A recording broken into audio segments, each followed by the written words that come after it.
على رسوله الكريم أما بعد فأعوذ بالله من الشيطان الرجيم بسم الله الرحمن الرحيم وقاتلوا في سبيل الله الذين يقاتلونكم ولا تعتدوا إن الله لا يحب المعتدين واقتلوهم حيث ثقفتموهم وأخرجوهم من حيث أخرجوكم والفتنة أشد من القتل ولا تقاتلوهم عند المسجد الحرام حتى يقاتلوكم فيه فإن قاتلوكم فاقتلوهم كذلك جزاء الكافرين فإن انتهوا فإن الله غفور رحيم وقاتلوهم حتى لا تكون فتنة ويكون الدين لله فإن انتهوا فلا عدوان إلا على الظالمين۔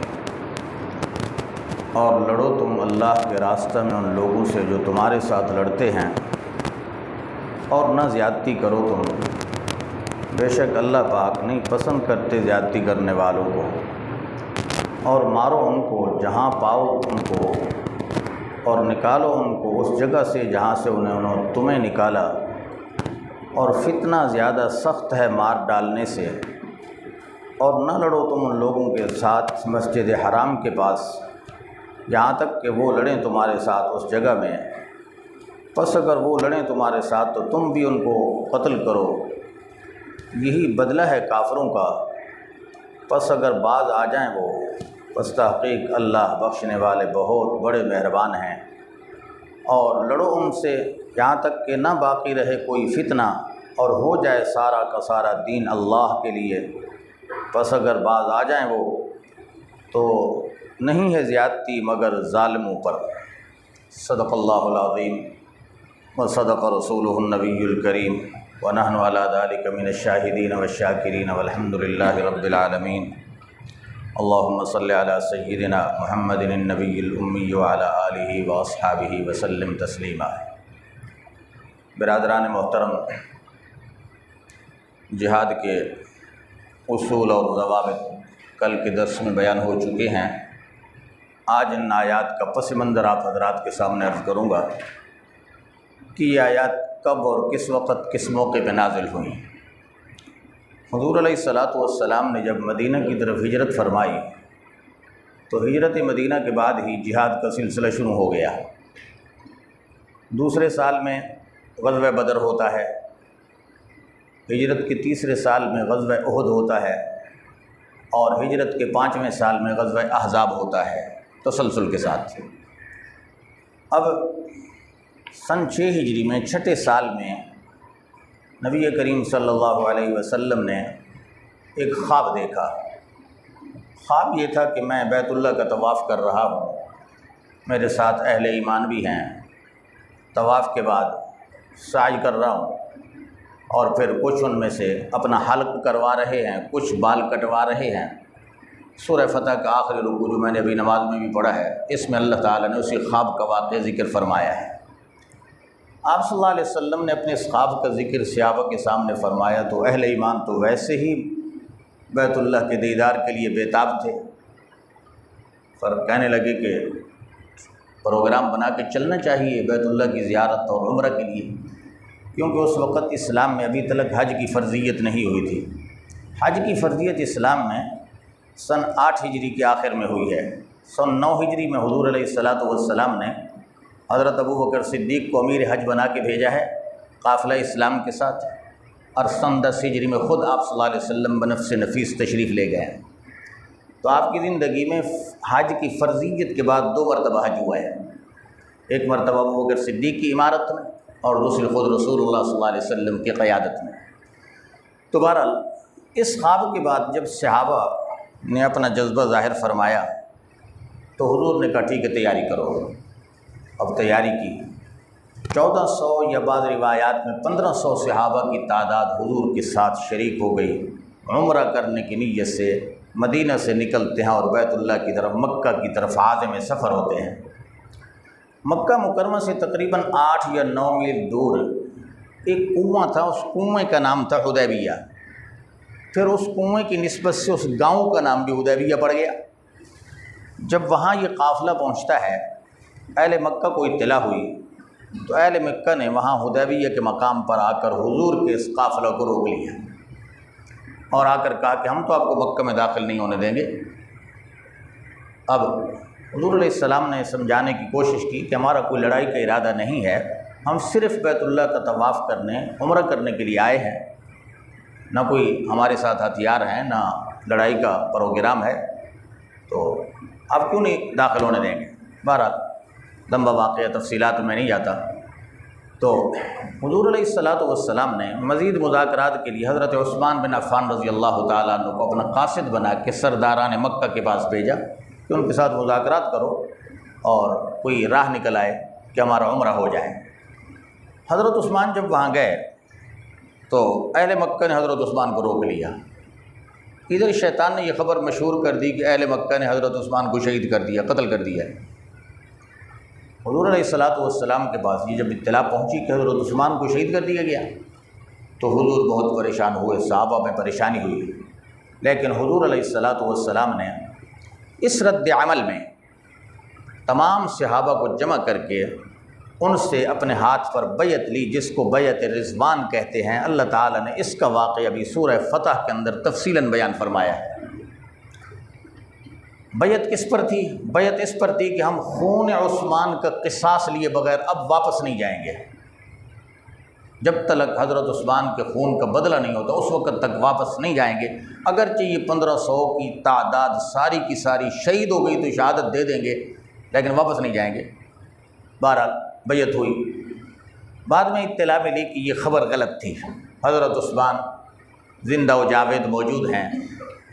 حضرت عثمان آئے، مکہ کے سرداروں میں سے سہیل ابن عمرو بڑے سردار تھے، قریشی تھے، وہ آئے، ان کی قیادت میں دوسرے افراد بھی تھے۔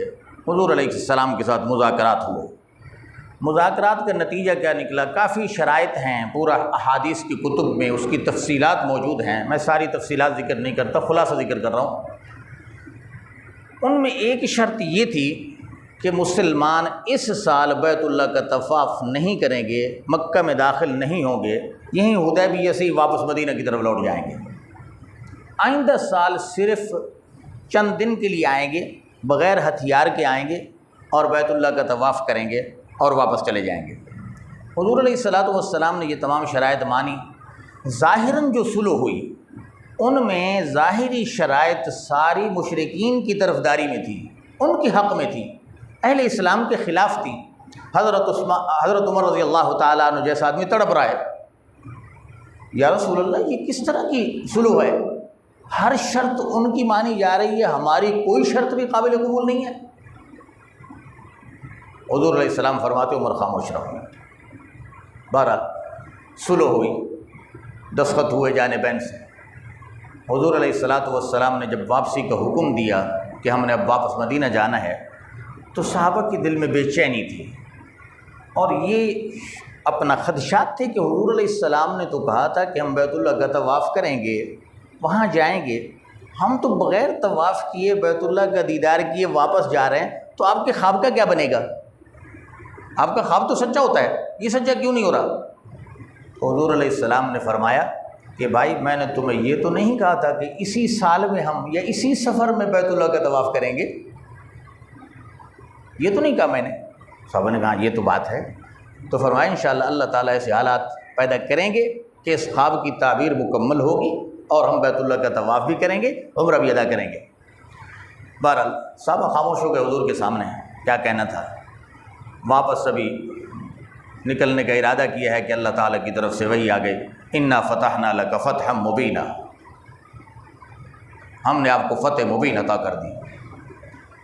اب بظاہر یہ لگ رہا ہے کہ ساری اہل ایمان کی شکست ہے اور اہل مکہ کی فتح ہے، لیکن قرآن اسی کو فتح مبین اہل ایمان کے حق میں کہہ رہا ہے، انا فتحنا لک فتحا مبینا۔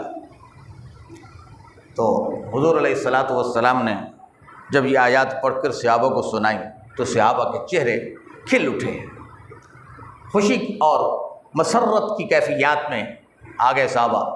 بہرحال واپس چلے گئے۔ آئندہ سال آیا، ذوالقعدہ کا مہینہ تھا۔ یہ ذوالقعدہ کا مہینہ بھی اشہر حرم میں سے ہے، جو محترم مہینے ہیں سال کے 4 مہینے ان میں سے ایک ہے۔ اب آئندہ سال ذوالقعدہ میں اسی معاہدہ کے مطابق حضور نے حکم دیا کہ ارادہ کرو اور ہم نے سفر کے لیے نکلنا ہے اور اس سال ہم نے عمرہ ادا کرنا ہے اس سابقہ معاہدے کے مطابق۔ اب صحابہ کے دل میں خیال آیا کہ ہم تو اس سال جا رہے ہیں، کفار مکہ کے معاہدہ کا تو کوئی اعتبار نہیں ہے، ایسا نہ ہو کہ کہیں ہم اس شرط کی تکمیل کرتے ہوئے بغیر ہتھیار کے جائیں اور وہ ہم سے لڑنا شروع کر دیں، قتل و قتال شروع ہو جائے تو کیا ہوگا؟ ہم تو نہیں لڑ سکیں گے۔ کیوں؟ 3 وجوہ سے۔ ایک یہ کہ مکے کی زمین جو ہے نا یہ حرم ہے، اس میں قتال اور لڑائی ممنوع ہے، حرام ہے۔ نمبر 2، مہینہ ذی القعدہ کا ہے، اشہر حرم، اس میں بھی لڑائی ممنوع۔ نمبر 3 کہ ہم حالت احرام میں ہوں گے، احرام کی حالت میں بھی لڑنا ممنوع۔ تو ان 3 وجوہ سے ہم تو لڑ نہیں پائیں گے، اگر وہ ہم سے لڑنے لگ گئے، قتال مقاتلہ ہو گیا تو ہم کیا کریں گے؟ اللہ تعالیٰ نے یہ آیات نازل فرمائیں، قاتلوا فی سبیل اللہ الذین یقاتلونکم، لڑو ان لوگوں سے جو تم سے لڑتے ہیں۔ کیا معنی؟ کہ لڑائی کی ابتدا تم نہ کرو، اگر وہ لڑائی کی ابتدا کرتے ہیں، معاہدے کو توڑتے ہیں، حرم کا بھی خیال نہیں رکھتے، اشہر حرم کا بھی خیال نہیں رکھتے، اور جناب حالت احرام کا بھی احترام نہیں کرتے، لڑتے ہیں، معاہدے کو بھی توڑتے ہیں، تو پھر تم ہاتھ بندھے ہوئے مت رہو، بلکہ پوری قوت کے ساتھ اس کا دفاع کرو، ان کے ساتھ لڑو۔ اب اتنی اگر نوبت آ جائے کہ پھر کیا، وَاقْتُلُوهُمْ حَيْثُ ثَقِفْتُمُوهُمْ، ان کو جہاں پاؤ قتل کرو، ان کو مارو۔ لیکن فرمایا کہ لا تعتدوا، زیادتی نہیں کرنی۔ زیادتی کا معنی یہ کہ لڑائی کی ابتدا تم نے نہیں کرنی، اگر لڑائی کی ابتدا تم نے کی تو یہ زیادتی ہوگی۔ یا وہ لوگ جو آپ سے لڑ نہیں رہے، آپ نے ان سے لڑنا شروع کر دیا، یہ بھی زیادتی ہوگی۔ اللہ کو زیادتی قبول نہیں ہے۔ زیادتی تمہاری طرف سے نہ ہو، ان کی طرف سے زیادتی ہوتی ہے تو دفاع کا تمہیں پورے کا پورا حق حاصل ہے۔ تو اللہ تبارک و تعالیٰ نے ان آیات میں صحابہ کے ان خدشات کو دور فرمایا اور ان کو قتال کی اجازت دی کہ پھر تمہیں بھی لازم نہیں ہے کہ حدود حرم کا خیال کرتے رہو، یا حالت احرام کا لحاظ کرتے رہو، یا اشہر حرم کا لحاظ کرتے رہو اور مار کھاتے رہو۔ نہیں، اب مار کھانے کا وقت نہیں ہے، اب اگر وہ مارتے ہیں تو تم بھی انہیں مارنے کا پورا پورا حق رکھتے ہو۔ اس انداز سے اللہ تعالیٰ نے یہ اجازت دی۔ تو پہلی آیت میں فرمایا لڑو ان سے اللہ کے راستے میں جو تم سے لڑتے ہیں، جو تم سے نہیں لڑتے ان سے لڑنا جائز نہیں ہے۔ ولا تعتدوا، زیادتی بھی نہ کرو، بے شک اللہ پاک نہیں محبت رکھتے زیادتی کرنے والوں کو۔ وقتلوہم، اور قتل کرو ان کافروں کو، حیث ثقفتموہم، جہاں بھی ان کو پاؤ، جہاں بھی۔ لیکن آگے کیا فرمایا؟ اخرجوہم من حیث اخرجوکم، اگر زیادہ لڑائی کی نوبت آتی ہے تو تگڑے ہو کر ان سے اتنا لڑو کہ مکہ کی سرزمین سے جیسا ان لوگوں نے تمہیں نکالا تھا، ہجرت پہ مجبور کیا تھا نا حضور کو اور اہل ایمان کو، اسی طرح تمہیں بھی اجازت ہے کہ تم اہل مکہ کو مکہ سے باہر نکال دو ان کو۔ اب یہ اجازت دے دی اسلام نے، اور آخر میں کیا فرمایا؟ والفتنۃ اشد من القتل، فتنہ جو ہے نا یہ تو قتل سے بھی زیادہ سخت ہے۔ فتنے سے کیا مراد ہے؟ علامہ آلوسی رحمہ اللہ فرماتے ہیں، صاحب تفسیر روح المعانی، کہ فتنہ سے مراد ہے شرک اور ظلم کی ترویج۔ کہ یہ دیکھو ایسے لوگ ہیں بیت اللہ کے حدود میں رہتے ہیں، حدود حرم میں رہتے ہیں، حرم کا تقاضا کیا ہے کہ ایک اللہ کی توحید ذات اور توحید صفات کے ساتھ صرف اسی کی عبادت کی جائے۔ یہ کیا کرتے ہیں؟ اس کی توحید کو چھوڑ کر بیت اللہ کے اندر 360 بت رکھے ہوئے ہیں، شرک کے مرتکب ہیں۔ اور دوسرا ظلم یہ کہ اہل ایمان طواف کے لیے آتے ہیں تو طواف کے لیے نہیں چھوڑتے، بیت اللہ کو اپنی جاگیر بنایا ہوا ہے، حالانکہ بیت اللہ کسی کی ملکیت نہیں ہے۔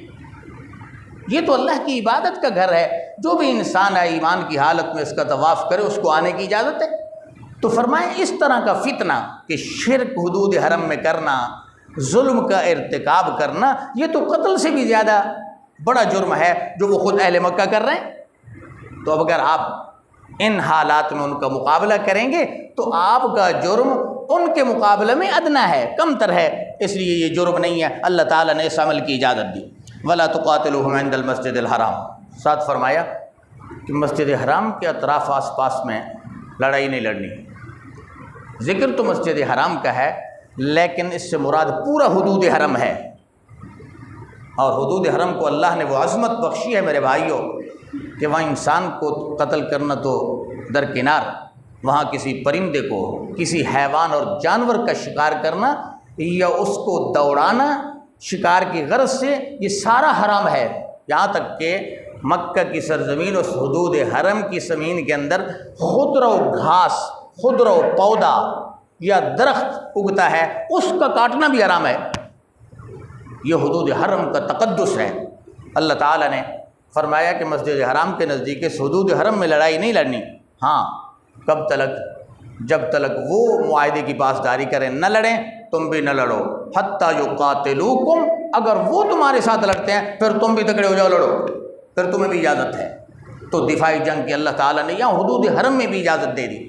بخاری شریف کی ایک روایت ہے، جناب رسول اللہ صلی اللہ علیہ وسلم نے ارشاد فرمایا کہ مکہ کا جو حدود حرم ہے، فرمایا جب سے اللہ تعالیٰ نے اس سرزمین کو پیدا کیا ہے، اس کو حرمت والا بنایا ہے، فرمایا مجھ سے پہلے بھی اس حرمت والی جگہ میں کسی کے لیے قتل و قتال کی اجازت نہیں تھی. فرمایا میرے لیے فتح مکہ کے دن، جس دن مکہ فتح ہوا ہے، ایک مخصوص وقت کے لیے اللہ تعالیٰ نے میرے لیے اس قتال کی اجازت دی کہ اگر یہ لوگ آپ سے اہل مکہ لڑیں تو آپ بھی لڑیں ان سے. فرمایا اس دن کے بعد قیامت تک پھر یہ جگہ حرمت والی ہے، کسی کے لیے مکہ میں لڑائی لڑنا جائز نہیں ہے. قرآن نے صراحتاً کہا من دخلہ کان آمنا، جو اس حدود حرم میں آ گیا وہ امن والا ہے، اس کو کوئی چھیڑ نہیں سکتا. ہاں البتہ یہ ہے کہ اگر وہاں کے باشندے خود اس کا احترام نہ کریں، کسی سے قتل و قتال کریں، لڑیں، تو پھر قرآن کی یہ آیت اجازت دے رہی ہے، تو پھر تمہارا لڑنا بھی جائز ہے، پھر تمہارا لڑنا، اس کا دفاع کرنا تمہارے لیے بھی جائز ہے. تو دفاعی جنگ جائز ہے، اقدامی جنگ یہاں جائز نہیں ہے. اسی کو اللہ تعالیٰ نے فرمایا نہ قتال کرو ان سے عند المسجد الحرام، مسجد حرام کے پاس، حتیٰ یقاتلوکم فی، یہاں تک کہ وہ تمہارے ساتھ اس جگہ میں، اس مقام میں لڑیں. فإن قاتلوکم، پس اگر وہ لڑائی لڑیں تمہارے ساتھ، فاقتلوہم، تو پھر تم بھی ان کو قتل کرو. کذالک جزاء الکافرین، یہی کافروں کا بدلہ ہے. فإن انتہوا، پس اگر وہ باز آ جائیں شرک سے، کفر سے اور مسلمانوں کے قتل و قتال سے، فإن اللہ غفور الرحیم، فرمایا اگر ان چیزوں سے باز آ جائیں تو اللہ بہت بخشنے والے مہربان ہیں. وقاتلوا حتیٰ لا تکون فتنہ، آخر میں جہاد کا ثمرہ ذکر فرمایا کہ جہاد کا مقصد یہ ہے قتل و قتال کا کہ لا تکون فتنہ، دنیا میں فتنہ باقی نہ رہے. ویکون الدین للہ، اور دین خالصتاً ایک اللہ کے لیے ہو جائے. حضرت شاہ ولی اللہ محدث دہلوی رحمہ اللہ حجت اللہ البالغہ کے اندر اس کی بڑی ایک عجیب مثال دیتے ہیں. فرمایا جہاد کا اصل مقصد جو ہے وہ ہے فساد کو جڑ سے ختم کرنا. اور فساد کیا ہے؟ کفر فساد ہے، شرک فساد ہے، حدود اللہ کی پامالی فساد ہے، انسان کا قتل و قتال، قتل کرنا ظلماً، یہ فساد ہے. فرمایا جس طرح ایک انسان کے جسم میں ناسور نکلا، ایسا پھوڑا یا جسم کا کوئی حصہ ایسا زخمی اور اپنا داغدار ہو جائے تو پھر طبیب اور ڈاکٹر کیا کرتے ہیں؟ باقی جسم کے تحفظ کے لیے اس حصے کو کاٹ کے پھینکتے ہیں. تو کیا کہا جاتا ہے کہ یہ جسم کا حصہ کاٹنا باقی جسم کی اصلاح کی مقصد کے لیے ہے یا کسی اور مقصد کے لیے؟ ساری دنیا مانتی ہے، ہر عقل مند کہتا ہے کہ ڈاکٹروں کا یہ اقدام ظلم نہیں ہے، عین انصاف ہے. تو فرمایا جہاد کا مقصد بھی اسی طرح ہے کہ جو ناسور ہے امت کا، امت کے لیے فساد کا ذریعہ ہے، قتال کا ذریعہ ہے، لڑائی کا ذریعہ ہے، فتنے کا ذریعہ ہے، فرمایا اس کو جڑ سے ختم کرو. اور اس کو جڑ سے ختم کرنے کا آلہ کیا ہے؟ وہ جہاد ہے، وہ قتال ہے. دعاؤں سے یہ فتنے ختم نہیں ہوتے. یاد رکھنا، اگر دعاؤں سے فتنے ختم ہوتے نا، رسول اللہ کبھی میدان احد میں نہ نکلتے، میدان بدر میں نہ نکلتے، 70 صحابہ کی لاشیں نہ اٹھاتے، حضرت امیر حمزہ جیسے اپنے عظیم چچا کے وجود کے گوشت کی گٹھڑی اٹھا کے حضور علیہ السلام نہ جاتے. یہ سارا کچھ کیوں تھا؟ اللہ کے نبی امت کی تربیت فرما رہے تھے کہ جب اس طرح کے حالات آ جائیں تو ان عظیم مقاصد کے لیے جان کی قربانی دینا بھی عین عبادت بن جاتا ہے. تو فرمایا ان انتہوا قاتلوہم حتیٰ لا تکون فتنہ، ان سے لڑو حتیٰ کہ فتنہ باقی نہ رہے اور ہو جائے دین اللہ کے لیے۔ فَإِنِ انتہوا، بس اگر وہ باز آ جائیں، فَلَا عُدْوَانَ إِلَّا عَلَى الظَّالِمِينَ، پھر زیادتی نہیں ہے مگر صرف ظالموں پر۔ اللہ تعالیٰ سے دعا ہے اللہ ہمیں جہاد کے اس اسلامی اور شرعی فریضے کو سمجھنے اور اس کے مطابق کسی نہ کسی جہت میں ہمیں بھی جہاد کے عمل کی توفیق عطا فرمائیں۔ وآخر دعوانا ان الحمد للہ رب العالمین۔